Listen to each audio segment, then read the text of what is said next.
2011 में कांग्रेस ने social economical caste census कराया। 3 मिलियन से ज्यादा इरेगुलरिटीज मिली, जिसकी वजह से उस डाटा को यूज नहीं किया जा सका। और 2023 में बिहार ने कास्ट सेंसस कराया, जिसमें ओबीसी और 63% थे, वहीं एससी लगभग 20% थी और एसटी 1.6%। कर्नाटका में भी 2015 में, तेलंगाना ने 2024 में ये कास्ट सेंसस कराया। आइए देखते हैं बीजेपी का अनाउंस क्या है कास्ट सेंसस पे 2025 में, जो अभी अनाउंस किया गया है बीजेपी कास्ट सेंसस कराएगी, जो कि बीजेपी का पहले से कोई स्टैंड नहीं था ऐसे इस तरह के सेंसस कराने का। और बीजेपी ने अचानक से ये मुद्दा बना लिया अपने खुद के लिए, क्योंकि बीजेपी के पास कुछ और बन नहीं रहा था अभी, तो बीजेपी ने इसी मुद्दे को, दूसरे के मुद्दे को खुद का मुद्दा बना लिया, और जिससे राजनीति अच्छी चमकाई जा सके। That is great politics. लेकिन ये सब इसीलिए है क्योंकि गवर्नमेंट की जो पॉलिटिक्स है, इसमें जो इस तरह से जो बीजेपी है, इस तरह से एनडीए, इसका जो गठबंधन है जेडीयू से, और उसके बाद में जिससे तो बिहार और नीतीश कुमार से और कर्नाटक, इसी वजह से इसके ऊपर एक प्रेशर बनाया गया कि ये कास्ट सेंसस होना चाहिए। तो इस वजह से बीजेपी ने ये मानना पड़ा बीजेपी को, नहीं तो बीजेपी का स्टैंड ही नहीं था कि कभी भी कास्ट सेंसस कराने का। बीजेपी तो हमेशा बोलती थी सबका साथ सबका विकास, और सबका साथ सबका विकास में ये अलग अलग अब क्यों इन टुकड़ों में बांटने की कोशिश करने लगी है सरकार। अलग अलग रिएक्शंस हैं। राजनाथ सिंह, अमित शाह, नितिन गडकरी और भी देवेंद्र फडणवीस, महाराष्ट्र के सीएम देवेंद्र फडणवीस ने लिखा हिस्टोरिक और सोशल जस्टिस का स्टेप बोला इसे। और होम मिनिस्टर अमित शाह ने कहा कि ये एक बैकवर्ड क्लास के एम्पावर करेगा। और कांग्रेस ने इस पे इल्जाम लगाया, क्योंकि अभी तक बीजेपी इसके खिलाफ थी, उसने इल्जाम लगाया कि जिस तरह से बीजेपी बकवास कर रही है, ये एक हिस्टोरिकल खिलाफ थी ऑलरेडी। अब इनको मुद्दा नहीं मिल रहा था कुछ, तो इन्होंने ये मुद्दा पकड़ लिया। बीजेपी को हिंदू मुस्लिम करना है, और हिंदू मुस्लिम में हिंदू को एजेंडा बनाना एक बहुत बड़ी बात है इसमें, और यूनाइट बढ़ाना, ये सब कहने की बातें हैं। 2024 की लोकसभा में जो भी इलेक्शन हुए थे, यूपी में सीटें जो 63-62 सीटें की जगह पे सिर्फ 33 सीटें मिली बीजेपी को। उसके बाद से ये मुद्दा और बड़ा बन चुका है, क्योंकि अब इन्हें देखना पड़ेगा कि कहाँ पे किस मुद्दे से भटक गए हैं। जो कि यूपी में जो इस तरह से कास्ट सिस्टम को डिवाइड किया गया है एसपी द्वारा, उसके बाद में बहुजन समाजवादी पार्टी द्वारा, और जिस तरह से अभी भारतीय जनता पार्टी ने यूनाइट करके 63 सीटें ली थी, उसके बाद अभी 33 सीटें रह गई हैं, तो इस पे एक मुद्दा तो बनता है। और जो ये जो बिखरा हुआ जो बॉर्डर था, जो 33 सीटें मिली हैं, ये एक मुद्दा था पिछली जो सरकार ने, जो पिछली जो गवर्नमेंट की कमियां थी, जो कि कास्ट बेस्ड लोगों को इकट्ठा न कर पाना, और उसको ये मुद्दा बनाने के लिए एक नया एजेंडा बनाया। अपोजिशन जिस तरह से बोलती है जितनी आबादी उतना हक, राहुल गांधी का ये खुद का एक, राहुल गांधी ने इसे मुद्दा बनाया और बोला कि बस मैंने बीजेपी को मजबूर किया, और बीजेपी ने देखो ये तरह के काम किए हैं। गुड। अगर कास्ट सेंसर ट्रांसपेरेंट होगा तो इसका बड़ा असर होगा, और इस असर पे क्या क्या असर पड़ सकता है वो भी देखते हैं एक एक एनालिसिस करके। पॉलिसीज में इसे यूज किया जा सकता है, जैसे कि गवर्नमेंट की कोई पॉलिसीज बनाई जाएंगी तो उसमें इसे यूज किया जा सकता है। एक एक्यूरेट डाटा मिलेगा जिसके वेलफेयर के लिए एक रिजर्वेशन बेटर टारगेट हो सकता है इससे। जैसे कि ओबीसी 50% है, और तो 50% रिजर्वेशन कैप बढ़ाने के लिए भी इसमें मुद्दा रखा गया है कि क्योंकि कई कई स्टेट में 50% से ज्यादा भी ओबीसी है, तो वहां 50% रिजर्वेशन कैप लगा हुआ है, तो उस तरह से चीजों को चेंज भी करना होता है। तो एक तरह से इसे चेंज भी करना चाहिए। पॉलिटिकल ये कैसे फायदा करेगा, जिस तरह से एसपी जो कि समाजवादी पार्टी है, जो most of the Yadav voters उसके साथ जुड़े हुए हैं, वही आरजेडी जो कि बिहार में है, वहां भी यादव एक तरह से पूरी पार्टी के साथ हैं। इसी तरह से ये कास्ट बेस्ड जो लोकल पार्टीज हैं, वो इसका फायदा उठा लेती हैं। अभी ये मुद्दा एक बड़ा बन चुका है, और इसकी वजह से जो पॉलिटिकल पार्टीज हैं वो इस मुद्दे से बहुत ही एक्साइटेड हैं। ओबीसी वोटर पे बहुत सारी पार्टियां डिपेंड हैं, क्योंकि जितने भी अभी, चाहे आरजेडी ले लो, चाहे एसपी, चाहे बीजेपी, बीएसपी, ये सारी पार्टियां एक ओबीसी दलित अलग अलग वर्ग में बटी हुई हैं, और अपने उसी तरह से इन्हें देखा भी जाता है। समाज से लेकर हर वर्ग में ये जिस स्टेट में है वहां पे इनकी पॉलिटिक्स इसी बेस्ड पे चलती है। और इसी तरह से देखते हुए एक तरह से जैसे मंडल कमीशन पहले आया था, उसकी तरह से अभी ये मंडल कमीशन सेकंड आने की, तो इस तरह से चलता रहा तो दूसरा मंडल कमीशन की जरूरत पड़ेगी। जैसे 1990 का मंडल प्रोटेस्ट में हुआ था, उस तरह से कास्ट सेंसस जैसी कास्ट बेस्ड चीजें हो रही हैं। ये लड़ाई और बढ़ सकती है इसमें डोमिनेंस कास्ट है वो रेसिस्ट करेंगी और छोटी कास्ट जैसे कि ओबीसी लिस्ट शामिल होने की डिमांड करेगी। हरियाणा में जिस तरह से जाट और महाराष्ट्र में मराठाओं ने, और बीजेपी चाहती है, क्योंकि अभी बिहार में कास्ट सेंसस हो चुके थे पहले से, अब की बार फिर से वोट है जब बिहार में चुनाव है, यहाँ वोट बेस्ड, कास्ट बेस्ड और इस तरह की ज्यादा डिस्प्ले, जैसे बिहार, उत्तर प्रदेश और बाकी स्टेट्स हैं जहाँ वोट कास्ट बेस्ड ज्यादा मिलते हैं। कई पार्टियां ऐसी हैं जो पूरी तरह से कास्ट बेस्ड पॉलिटिक्स करती हैं। मोस्ट ऑफ देम जो लोकल पार्टियां हैं, और उन पार्टियों में से भी वोट निकालने की बीजेपी की कोशिश रहेगी। अब इंडिया को जो कास्ट है, इंडिया के अंदर जिस तरह से डिवाइड है इंडिया कास्ट बेस्ड, उसको सोशल और पॉलिटिकल एंगल से देखते हैं तो क्या इसमें दिखता है, मैरिज से लेकर पॉलिटिक्स में सारी जगह घुसी हुई हैं। ऑक्सफैम इंडिया रिपोर्ट के अनुसार 60% वेल्थ टॉप 5% लोगों के पास है। वहीं बाकी जो डोमिनेट कास्ट होते हैं जैसे कि SC ST OBC पीछे है, और जो सोशल कास्ट रिसोर्सेस हैं वो केवल डिसाइड करता है कि अपर कास्ट जो पॉपुलेशन 20% है वो इस देश का सबसे ज्यादा लैंड होल्डर है, सबसे ज्यादा, और एजुकेशन में सबसे ज्यादा, जॉब में सबसे ज्यादा, हर जगह पे पाया जाता है। जो छोटे छोटे और मार्जिनाइज ग्रुप हैं उनको इसका असर पड़ता है, उनकी इसमें प्रॉब्लम्स और उनको इसमें डिस्क्रिमिनेशन फेस करना पड़ता है। पॉलिटिकल कास्ट वोट पैटर्न बहुत पहले से डिसाइड हो चुके हैं। Politically caste voting pattern decide करते हैं कि कांग्रेस ने इंडिपेंडेंस के बाद कास्ट बेस्ड पैटर्न जो क्लाइंट टाइज से राज किया, आज 1990 में एसपी, आरजेडी और बीएसपी जैसी पार्टियां भी ओबीसी, दलित, जो माइनॉरिटीज को मोबिलाइज किया है।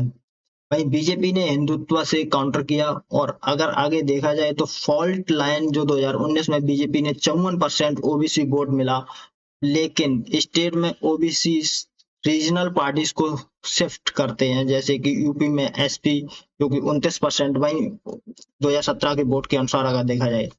बिहार में आरजेडी वो भी 29% 2020 के इलेक्शन से देखा जाए तो। और ये डर्टी पॉलिटिक्स और ऑपोजिशन का गेम जिस तरह से चल रहा है वो क्या गेम है। इंडिया ब्लॉक में जैसे कि कांग्रेस हो गई, एसपी हो गई, आरजेडी हो गई और अदर पार्टियां हैं, तो बीजेपी का जो हिंदुत्व को चैलेंज करने के लिए ये कास्ट बेस्ड सेंसस करने की बात कह रहे थे, एक वेपन बना के अपोजिशन वाले इसे लेके आए थे। राहुल गांधी ने जितनी आबादी उतना हक स्लोगन दिया, और ओबीसी एसटी को 80% प्लस पॉपुलेशन को एक छूट। अपोजिशन भी इस कास्ट बेस पे बची नहीं है, क्योंकि अपोजिशन में सारी पार्टियां आ जाती हैं, एसपी और बहुत सारी जैसे आरजेडी वगैरह सारी कास्ट बेस्ड पॉलिटिक्स करती हैं। तो इनमें ऑलरेडी कास्ट बेस्ड पॉलिटिक्स हो ही रही है। अपोजिशन में कास्टिज्म से बची नहीं है, क्योंकि एसपी आरजेडी को डोमिनेट बताया जाता है कि वो बिहार में है, यूपी में है, जो यादव वोट ज्यादातर है वो सारा को सारा यानी दो पार्टियों में जाता है। अभी हायर ऑफिस और रिप्रेजेंटेशन सेंट्रल में जो भी कास्ट सिस्टम चल रहा है, ओबीसी एससी एसटी, तो कौन है इसमें सबसे ज्यादा बड़ी हायर पोजीशंस पे इंडिया के अंदर? जनरल अपर कास्ट जो कि 20% है, और वो डोमिनेट करती है। 2019 के CSDS एक स्टडी के मुताबिक 60 से 80% टॉप ब्यूरोक्रेट्स हैं इंडिया के अंदर।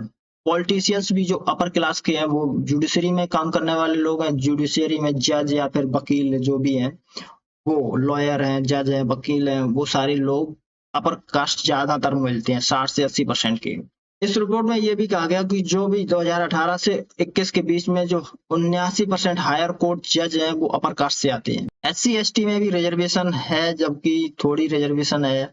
गवर्नमेंट जॉब एजुकेशन में 15% SC के लिए, और SC ST रिजर्वेशन जो दिया गया 15% SC और 7.5% ST के लिए है। लेकिन टॉप जो लोग हैं, जो टॉप रोल है उनका, वो सिर्फ जनरल और जनरल से है। जो top higher level secretariat level के लोग हैं वो 3% SC ST से हैं। लोकसभा में सिर्फ 84 सीटें हैं, जो SC के लिए 47 हैं, ST के लिए।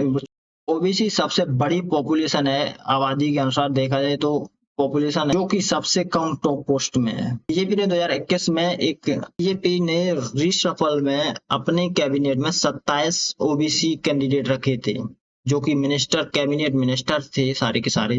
लेकिन टॉप अपर लेवल के जो लोग थे वो कास्ट डोमिनेट हैं। यूपी में केशव प्रसाद मौर्य जो ओबीसी लीडर है, और बीजेपी ने डिप्टी सीएम बनाया वो भी नॉन यादव ओबीसी को अट्रैक्ट करने के लिए। और यही चाल है बीजेपी की। बीजेपी देखो, बीजेपी टॉप मोस्ट जितने भी लीडर हैं वो सब जनरल से आते हैं।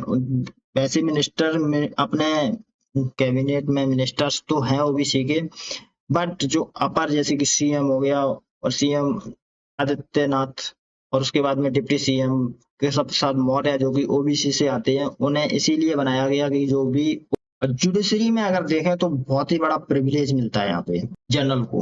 और SC ST की देखो 2.6% कुछ, और ST में 1.5% जुडिशरी में लोग हैं सिर्फ। ओबीसी से केवल 11% है, बाकी के बचे हुए सब जनरल से आते हैं।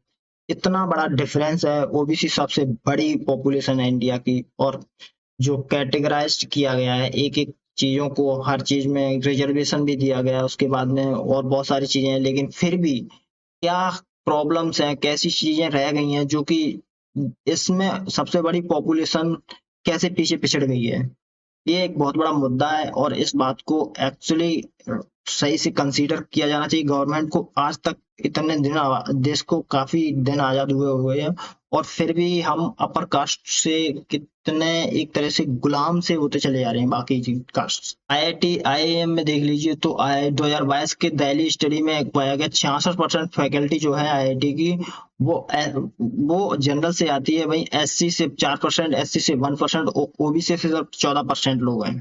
चाहे प्राइवेट सेक्टर ले लीजिए, चाहे मीडिया ले लीजिए, तो प्राइवेट सेक्टर में भी अगर देखें तो 2023 की ऑक्सफैम रिपोर्ट के अनुसार 90% जो कॉर्पोरेट बोर्ड मेंबर्स हैं वो सिर्फ अपर कास्ट से आते हैं। जितने भी न्यूज आर्टिकल्स हैं, और वैसे जो आर्टिकल्स अपर कास्ट के जो ऑथर है वो 72% जो ऑथर है वो सिर्फ और सिर्फ जनरल कास्ट से हैं। पॉलिटिक्स में तो ऑलरेडी चल ही रहा है कि कास्टिज्म पॉलिटिक्स में, नेपोटिज्म पॉलिटिक्स में, फेमिनिज्म पॉलिटिक्स, फैमिली में पॉलिटिक्स, डायनेस्टी में पॉलिटिक्स, इनकी पॉलिटिक्स ही ऐसी चली आ रही है इंडिया के अंदर। कोई भी पेरेंट्स होंगे, फिर उनके बच्चे होंगे, बच्चों के बच्चे होंगे, उनके रिलेटिव होंगे, वो एक ही सेम कास्ट से होंगे, एक ही ग्रुप से होंगे, एक ही फैमिली से भी होंगे। तो इस तरह की राजनीति इंडिया में ऑलरेडी बहुत पहले से है, और ये खत्म नहीं होने वाली है, क्योंकि इंडिया के अंदर पॉलिटिक्स चलती ऐसी है। यहाँ तो बिजनेस भी ऐसे ही चलने लग रहे हैं आजकल। अभी SP को ही ले लो, जैसे कि मुलायम सिंह यादव पहले, फिर उसके बाद में अखिलेश यादव मुख्यमंत्री बने, उसके बाद जो हायर पोजीशन पे है ना, जो डेमोक्रेसी की बात करते हैं ना, वो डेमोक्रेसी कहाँ पे है? अपनी पॉलिटिकल पार्टीज में तो डेमोक्रेसी ला नहीं पाए हो तुम। इंडिया के अंदर वो रेड बुक ले लेंगे, उसके बोलेंगे ये कॉन्स्टिट्यूशन है, कॉन्स्टिट्यूशन है। कांग्रेस करती रहती है हमेशा। कांग्रेस के अंदर डायनेस्टी चली जा रही भाई। एक ही फैमिली से कितने सारे प्राइम मिनिस्टर बन चुके हैं, एक ही फैमिली से। और उसके बाद में अभी राहुल गांधी एक लाइन में लगे हुए हैं कि उन्हें प्राइम मिनिस्टर बनना है देश का। और ये बात करते हैं कॉन्स्टिट्यूशन की। सबसे पहले मुझे एक सजेशन देना है इसमें। सबसे पहले तो पॉलिटिकल पार्टीज के अंदर 15 साल से किसी भी इंसान को इन्वॉल्व होने की लिमिट होनी चाहिए, कि 15 साल से ज्यादा कोई भी पॉलिटिक्स में रह नहीं सकता है। 15 साल के बाद उसे पॉलिटिक्स से हटना पड़ेगा। वो चुनाव नहीं लड़ सकता है। पहली बात तो किसी पार्टी से कोई रिलेशन नहीं रख सकता है। दूसरी बात, कोई प्राइम मिनिस्टर है वो 2 टर्म के बाद उसे प्राइम मिनिस्टर नहीं हो सकता। कोई मिनिस्टर भी नहीं बनाया जा सकता। अगर वो 2 टर्म किसी मिनिस्टरी पद पे रहा है, किसी कहीं भी मिनिस्टर बन चुका है, क्योंकि हमारी आबादी इतनी है तो चांस कैसे मिलेगा दूसरे लोगों को, दूसरी कास्ट को, दूसरे, तो कैसे इसे अपलिफ्ट कर पाएंगे देश? जब तक किसी को चांस नहीं मिलेगा अपलिफ्ट कैसे किया जा सकता है? तो सबसे पहले तो इन्हें पद खाली करना पड़ेगा। जो लोग ऑलरेडी उसमें बैठे हुए हैं उन्हें छोड़ना पड़ेगा अपना पद, क्योंकि जनसंख्या को कंट्रोल करने के लिए एक लिमिटेड ही सीट है इंडिया के अंदर। सांसद भवन में सीटें बहुत ज्यादा थोड़ी बढ़ा सकते हैं, क्योंकि रिप्रेजेंटेशन करने के लिए लोग जो बैठे हैं वो पद छोड़े अपना, जो सुपर पावर बैठी हुई है। तभी कोई नीचे के तबके से निकल के आएगा उस पद को लेने के लिए। अगर ये जो अपर क्लास जो बैठी हुई है उसे हटाया जाए पहले, जो सीनियर, जो बहुत ही, जो कि आर्थिक, पॉलिटिकल और बहुत ही ज्यादा पावरफुल लोग हैं, वो नीचे के क्लास को पावर ही नहीं देते हैं, क्योंकि आने नहीं देते। सबसे पहले तो राहुल गांधी इस पे इस्तीफा देना चाहिए कि हम पॉलिटिक्स से आज बाहर जा रहे हैं, अब कभी नहीं आएंगे, क्योंकि बहुत फैमिली ने आपकी ने बहुत तरक्की कर ली है, और आपको कोई अब ऐसी तरह से SP और कुछ बड़ी पार्टियां हैं जो, जैसे कि RJD भी इसी तरह से पॉलिटिक्स में है, उनकी फैमिली पूरी, उनके 2 बेटे फिलहाल तेज प्रताप यादव और तेजस्वी यादव, ये दोनों पार्टीज में एक तरह से, और उन्हीं की पार्टी एक लीडरशिप में चलती रहेगी ऐसी आगे। कुछ और पार्टियां जैसे कि बीएसपी हो गई, बीजेपी हो गई, कांग्रेस हो गई, जैसे कि मायावती दलित पे फोकस करती है, लेकिन दलित में भी नॉन जाट पे फोकस नहीं करती है। उसके बाद में बीजेपी हो गई जो हिंदुत्व पे फोकस करती है पूरी तरह से। बाकी अदर चीजों पे तो मान लो ठीक है थोड़ा बहुत, अभी ओबीसी से प्राइम मिनिस्टर है, वो ओबीसी से है। एक अच्छा स्टेप इस तरह से कांग्रेस कांग्रेस की जो अपर डोमिनेशन है उसमें तो हमेशा बहुत ही ज्यादा हैवी डायनेस्टी और फैमिली मेंबर्स ही रहे। अब इसका डीप इम्पैक्ट यही पड़ता है कि जितने भी कास्ट बेस्ड सिस्टम बना रहे हैं तो इसके लिए इम्प्लीमेंट अपनी पार्टीज में के अंदर भी करनी चाहिए। जिस तरह से राहुल गांधी वो रेड बुक लेके चिल्लाते हैं ना, उन्हें सबसे पहले ये देखना चाहिए कि मेरी पार्टी के अंदर डेमोक्रेटिक रूल्स हैं क्या, और रूल्स हैं तो फिर इसे डिसाइड करो कि हम कब इसे छोड़ रहे हैं, कौन सी फैमिली कब तक चलेगी इसमें। और इस तरह से फैमिली राज्य नहीं होना चाहिए, क्योंकि फैमिली में भी इसे हटाया जाना चाहिए। गवर्नमेंट खुद तो कुछ कर नहीं रही, दोबारा बातें कर रहे हैं कास्ट सिस्टम लाएंगे, लोगों को अपलिफ्ट करेंगे इसमें। तो आप लोकली जिस तरह से यूएसए वगैरह में 2 टर्म से ज्यादा कोई भी राष्ट्रपति नहीं बन सकता है, इंडिया के अंदर अनलिमिटेड है, कोई टाइम ही नहीं है। तो इसे भी बदलना चाहिए। और जो डायनेस्टी है, जो फैमिली डायनेस्टी है, जिस तरह से आप चला रहे हो इसे, या कोई डेमोक्रेटिक कंट्री है, ये कोई राजतंत्र लोकतंत्र राजतंत्र नहीं है, लोकतंत्र देश है। तो आप एक फैमिली से जो मेंबर्स होते हैं, तुम्हारे पास पावर है, बहुत ज्यादा पावर है, लोगों को बेवकूफ बना सकते हो क्योंकि तुम्हारे पास पैसे हैं, तुम्हारे पास पॉलिटिकल पावर है, बाकी चीजें इन्फ्लुएंस्ड कर लेते हो अच्छी तरह से, तो लोग तो बेवकूफ बने ही जाएंगे। और जिस तरह से ये हो रहा है ना, इस पे इम्प्लीमेंट होना चाहिए। कम से कम कोई भी डायनेस्टी और इस तरह की पार्टी है 20-25 साल से ज्यादा नहीं चलनी चाहिए, उसके बाद उस फैमिली मेंबर को कोई हक नहीं होना चाहिए लड़ने का। कम से कम उसे बैन लगाना चाहिए 20-25 साल का उस पे, फिर जो कि इन्फ्लुएंस ना कर पाए। राजनीति में जितने भी घपले, जितने भी बड़े बड़े करप्शन, जो बहुत दिनों से पॉलिटिकल पार्टीज हैं उन्हीं में होते हैं, क्योंकि वो जानते हैं किस तरह से, वो टैक्टिक्स जानते हैं हर तरह से, कहाँ से बच सकते हैं, किस तरह से इनसे निकल सकते हैं बाहर करप्शन करके। तो उन लोगों को इससे निकाला जाए। इलेक्शन कमीशन कोई रिफॉर्म ही नहीं कर रहा है, एक्चुअली बात जाए, इलेक्शन कमीशन के पास कोई पावर तो है नहीं ऐसी। और कॉन्स्टिट्यूशन में भी ये लॉ बनाया है इस तरह के कि आप कोई भी 2 टर्म के बाद कोई प्रधानमंत्री नहीं बन सकता, ना ही राष्ट्रपति बन सकता, ना ही कोई मिनिस्टर बन सकता 2 टर्म के बाद। अगर 2 टर्म अगर आप एमएलए एमपी बन लिए हैं, उसके बाद आपको चुनाव लड़ने का कोई हक नहीं है। आपके फैमिली से भी, अगर उस फैमिली से 20 साल तक कोई एक मेंबर रहा है, उसके बाद उस पूरी फैमिली से कोई नहीं लड़ सकता है, कम से कम 20 साल तक उसे रोक दिया जाए। तो इस तरह से नए नए लोगों को जगह मिलेगी और नए लोग एक्सपीरियंस करेंगे, नए तरीके आएंगे और नई चीजें इवॉल्व होंगी। जो गवर्नमेंट करना चाहती है ना, वो एक खुल के नहीं कर रही है ना, तो बीजेपी करना चाहती है, कांग्रेस तो करना ही नहीं चाहती, और एसपी आरजेडी वगैरह तो क्या ही करेंगे, वो तो लोकल पार्टी है, तो वो तो कभी नहीं सोचेंगे। तो हम बता रहे, लोग सिर्फ अपने बेनिफिट के लिए काम करते हैं इसमें। ये सिर्फ पॉलिटिक्स है, और ये जातिवाद जो भी हो रहा है, इससे भी कोई फायदा होने वाला नहीं है आगे, मेरे हिसाब से, मुझे ऐसा लग रहा है। और अगर आपको ये लग रहा है कि सही हो रहा है तो बताओ, एक्सप्लेन करके कमेंट में बताओ किस तरह से सही हो रहा है, क्या इसमें बदल सकते हैं, इसमें जो पॉलिसीज बनाएगी गवर्नमेंट, जिस तरह से इम्प्लीमेंट करेगी, लोगों को बेनिफिट्स हो गए। तो ये जो मैंने बताया है, इसमें जिस तरह से इनकी पॉलिटिकल पार्टियों में भी रिफॉर्म होना चाहिए। एक्चुअली रिफॉर्म होना बहुत जरूरी है, अगर रिफॉर्म नहीं होगा तो नए लोगों को मौका नहीं मिलेगा, और नए लोगों को जब इस तरह की अपॉर्चुनिटी नहीं मिलेगी तो कभी भी इस देश में और ज्यादा बदलाव नहीं आ सकते हैं। तो हमें पूरी तरह से डेमोक्रेटिक बनना है, तब तो ये चेंज कर दो, नहीं तो चाइना की तरह एक सिंगल पार्टी स्टेट बना दो, बीजेपी चलने दो पूरी जिंदगी, बहुत अच्छी बात है, मुझे भी लगता है ऐसा ही होना चाहिए, अगर आप नहीं सहमत हो तो। और मैं इसमें इससे ज्यादा कुछ नहीं कह सकता हूँ, क्योंकि इस तरह की पॉलिटिक्स चल रही है कंट्री के अंदर, वो बहुत ही घातक है। और जितने भी टैक्टिक्स और जो पावरफुल लोग हैं, वो कभी भी उससे हटना नहीं चाहते हैं। इसके लिए कोई मंत्री या फिर कोई प्राइम मिनिस्टर बने जो अपने दम पे इस तरह की रिफॉर्म करवा दे संविधान में, और उसे ये भी करवा दे कि कभी भी इस तरह की रिफॉर्म को बदला नहीं जा सकता है। जिस तरह से आर्टिकल 368 में इसे अंडर ही नहीं आएगा, इस पे कभी भी इस कानून दोबारा से बनाए गए लाइफ में कभी भी, तो वो खुद से कैंसिल हो जाएंगे, या फिर सुप्रीम कोर्ट उसको रिव्यू करके खत्म कर देगा। तो इस तरह से चीजें बनाई जानी चाहिए और बहुत सारे रिफॉर्म करने चाहिए। पॉलिटिकल पार्टियों में रिफॉर्म होना बहुत जरूरी है, इनकी डेमोक्रेसी पार्टियां डेमोक्रेटिक होना बहुत जरूरी है। जो एमएलए एमपी बहुत बेचारे 20-20 साल से कोई एमपी है एमएलए है, उनको कोई पद नहीं मिलता है इन पार्टियों में। क्यों? अपने फेवरेबल लोगों को सीधा पार्टी का जो बड़ा नेता होता है वो चुन लेता है, उन्हें सीधा मिनिस्टर बना देता है, और जो बाकी लोग हैं वो बेचारे उन्हें कभी मौका ही नहीं मिलता कभी मिनिस्टर बनने का, कभी भी बड़े पद पे पहुंचने का। तो आम आदमी को छोड़ो छोड़ो बड़े बड़े लोगों को भी चांस नहीं मिलता, जो कि एमएलए एमपी है उन्हें भी नहीं मिलता। Thank you. इस वीडियो को यहीं पे खत्म करते हैं, फिर आगे मिलते हैं नेक्स्ट वीडियो में। और मेरे चैनल को सब्सक्राइब कर लीजिए और नोटिफिकेशन के लिए आप बेल भी दबा दीजिए जिससे कि, और लाइक करिए वीडियो को। Thank you.